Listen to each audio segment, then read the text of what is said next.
This is the fogging cauldron effect. How that's achieved is also through a fog chiller, but instead of a trash can, it's an Igloo 48 quart ice cube cooler. Now back to the fog chiller. It's hooked up with a hole cut in the plastic cauldron. It's a 3-inch aluminum dryer duct. We could have also used the hefty 32-gallon trash bag. You can hear the fog machine right now.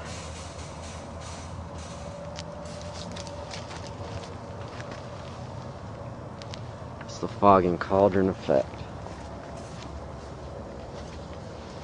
And the wind takes it, but at least it billows and lingers more than if it wasn't chilled.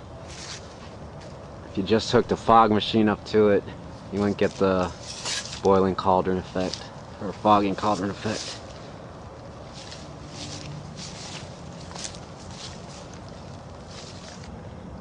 This is the fog chiller, the 48 quart Igloo ice cube cooler.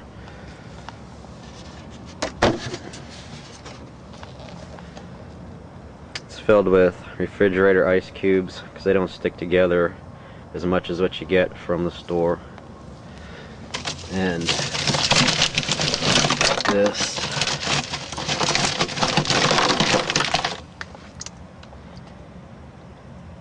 it sets on a hardware mesh and PVC frame. The mesh is zip tied to the PVC a tray.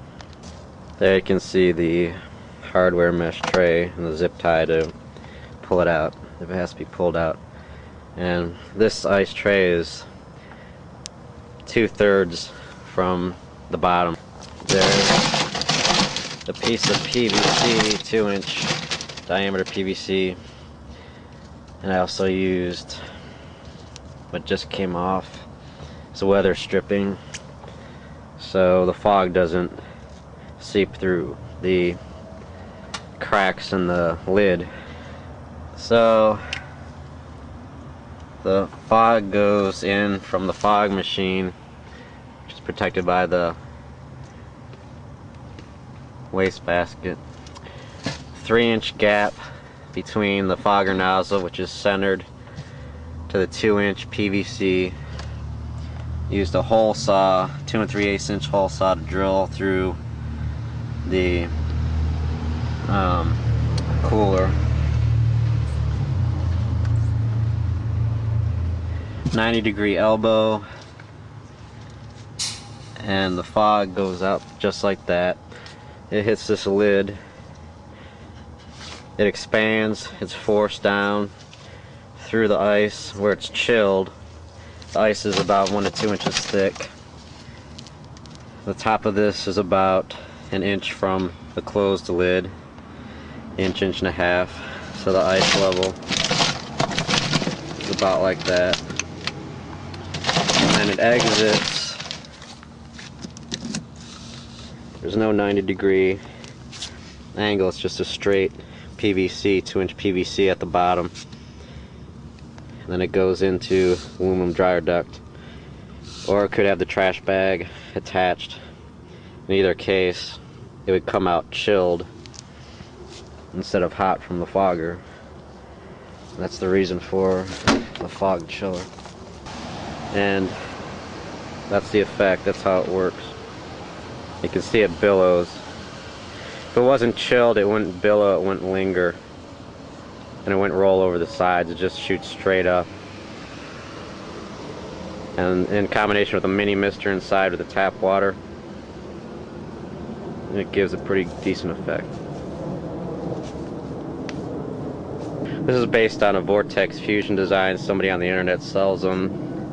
They're made out of plastic pails, and they came up with the idea of shooting fog to that 90-degree angle to the top, or from the top.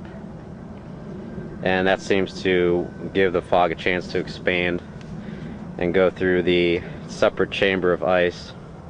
So then this is the fog chiller, again hooked up to aluminum dryer duct, about 6 feet 3 inches. The other 400 watt mini Jemmy from Walmart, about 16 bucks. is inside of another plastic trash or waste basket from Lowe's, and Kmart creepy cloth to disguise it. And the Kmart creepy cloth is also disguising the 48 quart Igloo cooler, which is spray painted black with Krylon Fusion spray paint, flat black or camo ultra flat is what we used on the fence. And it adheres pretty well for the most part to plastic without sanding or primering. So this is the Gemmy Mini fog machine. It's just a little smaller than the other 400 watt fogger. That was from 2005. This is 2006 model. And it also has the same remote control timer, which has a magnet on the back. And it operates the same way. I propped it up in order to line it up with this pipe, which is normally the intended inlet, or outlet rather, but I had better success using it as the inlet. But that meant I needed to prop up the fog machine to get the nozzle centered. So I used a mini Mr. box, and the trash can is on top of that. The fog machine is inside the trash can. Creepy cloths on top of all that. Inside are the string lights, orange string lights from Target. Had the best orange color.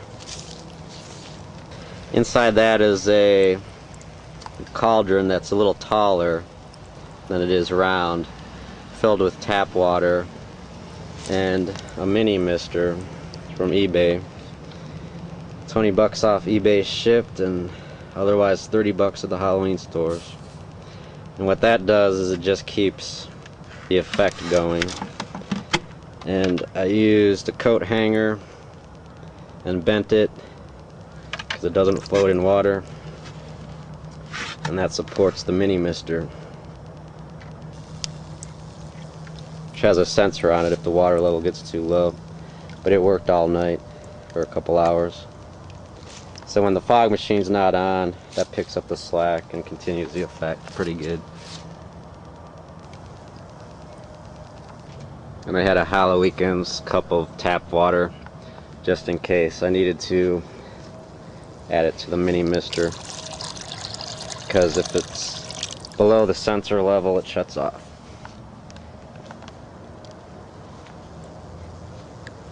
And I like the red LED light. The ones they sell in stores have different colored lights. I don't care for that. This is a skeleton witch. It's also a 36-inch posable skeleton. That one was from orientaltrading.com. The pirate one I got at the 50% off sale after Halloween last year at Spirit Halloween stores. A mini strobe in front of it just to light it up. 3 skulls on top of a hay bale about 3 feet by 18 inches by 15 inches from Myers. String lights are duct taped to this plastic cauldron, 16-inch plastic cauldron. The skeleton has a little kid's witch costume from Target, flame witch costume, and a dreadlock wig, and a broom from Kmart. And we have it plugged in. We used all the outlets we could. This plug has fog machine plug, the mini mister brick plug, and the string light plug. And that worked out just fine. Did